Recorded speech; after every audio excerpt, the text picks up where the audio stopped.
నీటి పంపకాలపై అన్ని విషయాలు త్వరలో చెప్తామన్నారు ఏపీ సీఎం చంద్రబాబు. నీటి పంపకాల అంశంపై వివరంగా మాట్లాడతామని అన్నారు.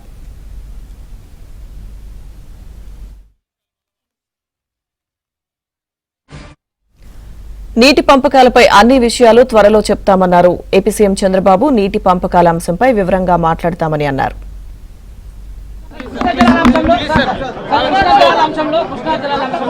అన్ని విషయాలు మళ్ళీ అన్ని విషయాలు మళ్ళీ అన్ని విషయాలు మళ్ళీ అన్ని విషయాలు మళ్ళీ అన్ని విషయాలు మళ్ళీ అన్ని విషయాలు మళ్ళీ అన్ని విషయాలు మళ్ళీ